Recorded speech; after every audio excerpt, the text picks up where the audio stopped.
जरा सोचिए, जिस शक्ति ने इस अनंत ब्रह्मांड की रचना की है, जिसने समय, काल और खुद मृत्यु को बनाया, क्या वो एक मामूली से फूल के लिए झूठ बोलेगा?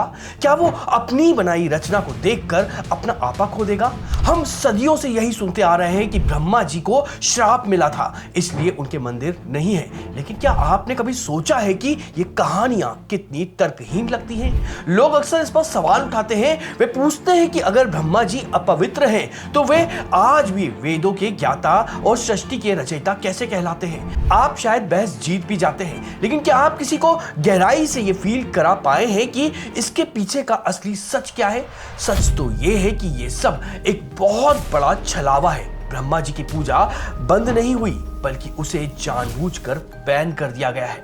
हमें बचपन से 3 कहानियां रटाई गई हैं। पहली, शिव के आदि और अंत पर झूठ बोलना। दूसरी, सतरूपा पर मोहित होना। और तीसरी, महर्षि भृगु के अपमान पर क्रोध करना। इन कहानियों का सार बस एक ही निकलता है कि ब्रह्मा जी में अहंकार आ गया था, वो अपवित्र हो गए थे, और हमने बिना किसी प्रश्न के मान लिया कि सृष्टि के रचयिता भी हमारे जैसे साधारण दोषों से भरे हुए हैं। लेकिन अब अपने तर्कों को जागृत करें। जो परम पिता परमात्मा है, जो वेदों के साक्षात स्वरूप है, जिनके 4 मुख चारों दिशाओं के असीम ज्ञान का प्रतीक है, क्या उनके लिए एक मामूली झूठ बोलना शोभा देता है? जिसने कामदेव को बनाया, उसने सौंदर्य की परिभाषा रची, क्या वो अपनी ही मानस पुत्री के प्रति आसक्त हो सकता है? ये बात किसी भी दृष्टिकोण से डिवाइन या फिर दिव्य नहीं लगती है। ऐसा लगता है जैसे किसी ने बहुत सोच समझकर ब्रह्मा जी के चरित्र पर ये दाग लगाए हुए हैं। ऋषियों ने, जिन्होंने हमें धर्म का मार्ग दिखाया, उन्होंने ये कथाएं क्यों लिखी? क्या उनका उद्देश्य ब्रह्मा जी को अपमानित करना था? नहीं, उनका उद्देश्य कुछ और था। अगर किसी परमाणु बम का बटन किसी बच्चे के हाथ में हो, तो आप क्या करेंगे? आप उसे डराएंगे, आप उससे कहेंगे कि वहां मत जाना, वहां भूत है। ऋषियों ने ठीक यही करा है। ये कहानियां वो साइन बोर्ड है जिन पर लिखा है खतरा, आगे जाना मना है। लेकिन यह खतरा ब्रह्मा जी की वजह से नहीं, बल्कि उनकी उस शक्ति की वजह से है जो इतनी प्रचंड है कि उसे संभालना हर किसी के बस की बात नहीं है। ऋषियों ने हमें श्राप की कहानियां सुनाई ताकि हम उस दरवाजे तक कभी पहुंच ही ना पाए। आखिर वो शक्ति क्या है, और इतिहास में वो कौन लोग थे जिन्हें ये शॉर्टकट का पता चल गया था? रावण, हिरण्याक्ष, कुंभकर्ण, इन सबकी अजय शक्ति का स्रोत ब्रह्मा जी थे। ये कोई संयोग नहीं, ये एक पैटर्न है। भगवान विष्णु पालनहार है, वो वरदान देने से पहले आपके इरादे देखते हैं। भगवान शिव भोलेनाथ हैं, पर उनका क्रोध भी विकराल है। लेकिन ब्रह्मा जी सृजन करता है। एक पिता की तरह उनका काम है केवल देना। सृजन के विज्ञान में इनकार का विकल्प बहुत कम होता है। यही वो लूप होल था जिसे असुरों ने डिकोड कर लिया था। यह ब्रह्मांड का सबसे बड़ा हैक बन गया था। असुर जानते थे कि ब्रह्मा जी से वरदान लेना सबसे आसान है, बस घोर तपस्या करो और उन्हें प्रसन्न कर लो। यह कोई नैतिक परीक्षा नहीं होती थी। अगर आपने प्रोसेस को सही तरीके से फॉलो किया है, तो ब्रह्मा जी बाध्य हैं आपको परिणाम देने के लिए।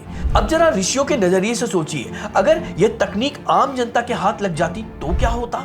हर घर में एक रावण पैदा हो जाता, पूरी सृष्टि में अराजकता फैल जाती। यही वो डर था जिसने ऋषियों को मजबूर कर दिया था वो इस लीक को बंद कर दें। उन्हें इस शॉर्टकट को ब्लॉक करना था ताकि ब्रह्मांड का संतुलन हमेशा बना रहे। लेकिन कैसे? इसका जवाब उन्होंने ढूंढा एक प्राचीन तकनीक में, जिसे आज का इंक्रिप्शन या फिर लॉकिंग कहा जाता है।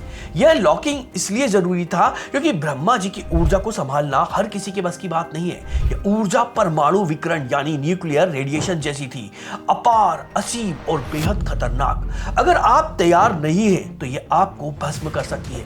ऋषियों ने देखा कि जब असुर इस शक्ति को प्राप्त करते थे, तो वो उसे नियंत्रित नहीं कर पाते थे। वे शक्तिशाली तो बन जाते थे, लेकिन उनका मानसिक संतुलन और नैतिकता नष्ट हो जाती थी। सृजन की शक्ति का मतलब है कुछ भी बनाने की क्षमता, और अगर ये क्षमता किसी ऐसे व्यक्ति के पास में हो जिसमें करुणा ना हो, तो वह विनाश का कारण बन सकती है। इसलिए एक सेफ्टी प्रोटोकॉल तैयार किया गया। ऋषियों ने जानबूझकर इस शक्ति के चारों ओर एक सुरक्षा घेरा बना दिया। ये शक्ति आज भी वही है, लेकिन इसे एक विशेष तकनीक से ढक दिया गया है। ऋषियों ने इस लॉकिंग के लिए जिस तकनीक का इस्तेमाल किया, उसे कीलन कहा जाता है। इसे ऐसे समझिए जैसे आज हम इंटरनेट पर अपने डेटा को एक सुरक्षित रखने के लिए पासवर्ड लगाते हैं। हिंदू धर्म का सबसे शक्तिशाली मंत्र गायत्री मंत्र भी कीलित है। क्यों? ताकि कोई बिना पात्रता के इसका गलत इस्तेमाल ना कर बैठे। ऋषियों ने ठीक यही ब्रह्मा जी की उपासना के साथ भी किया है। उन्होंने ब्रह्मा जी की उपासना के मुख्य द्वार पर मिथकों का ताला लगा दिया है। श्राप की कहानियां, झूठ की कहानियां, ये सब उस ताले को छिपाने वाली धूल है। उन्होंने हमें उन कहानियों से डराया ताकि आम आदमी उस शक्ति के केंद्र तक पहुंचने की कोशिश ना करे। उन्होंने एक ऐसा माया जाल बुना जिसमें हम हजारों सालों से उलझे हुए हैं, लेकिन ये कीलन पूर्ण नहीं है। उन्होंने एक सकरा सा, बारीक सा और गुप्त रास्ता खुला छोड़ दिया है। आज भी वो रास्ता खुला हुआ है, लेकिन वो आम दुनिया की नजरों से बहुत दूर है। ये वो सिद्ध योगी और हिमालय के गुप्त साधक हैं जो जानते हैं कि शक्ति का असली स्रोत कहाँ है। ये वो जानते हैं कि ब्रह्मा जी की साधना कोई धार्मिक कर्मकांड नहीं बल्कि एक हाइपर साइंस है। इसे ऐसे समझिए, अगर आपको घर में बल्ब जलाना है तो आप सामान्य तारों का इस्तेमाल करेंगे, लेकिन अगर आपको पूरे शहर को रोशन करना है तो आपको सीधे पावर ग्रिड तक जाना होगा। ब्रह्मा जी की साधना सीधे उस कॉस्मिक पावर ग्रिड से जुड़ने का तरीका है, इसलिए इसे छिपाया गया है। ऋषियों ने जो किया वो कोई साजिश नहीं थी बल्कि ब्रह्मांड की रक्षा के लिए एक सेफ्टी प्रोटोकॉल था। अगली बार जब आप ब्रह्मा जी के मंदिर ना देखें तो यह मत सोचिएगा कि वो श्रापित है, बल्कि यह सोचिएगा कि वो सुरक्षित है। वो उस खजाने की तरह है जिसे सबसे गहरे तहखाने में रखा गया है। विज्ञान आज भी वहां पहुंचने की कोशिश कर रहा है जहां हमारे ऋषि पहले ही पहुंच चुके थे। कुछ चीजें विज्ञान से परे हैं, इसका मतलब ये नहीं है कि वो गलत है, बस विज्ञान अभी वहां तक पहुंचा नहीं है। लेकिन अगर आप में सच में प्यास है और आप पात्र हैं तो रास्ता अपने आप खुल जाता है, क्योंकि सृजनकर्ता कभी भी अपने सच्चे साधक को निराश नहीं करता है। पात्रता लाइए, शक्ति तो वह पहले से ही आपका इंतजार कर रही है। अगर ये वीडियो आपको पसंद आया तो उसको लाइक करिएगा, अपने साथियों के साथ में शेयर करिएगा, और अभी कमेंट को स्वैप करके हाइप नाम का नया ऑप्शन आया तो इस वीडियो को हाइप भी करिएगा। और आप इसी तरह से हिंदू धर्म से जुड़े हुए रोचक विषयों पर वीडियो देखना चाहते हैं तो उसके लिए आपको हमारे चैनल को सब्सक्राइब कर लेना चाहिए। तो चलिए मिलते हैं अगले किसी और रोचक वीडियो में।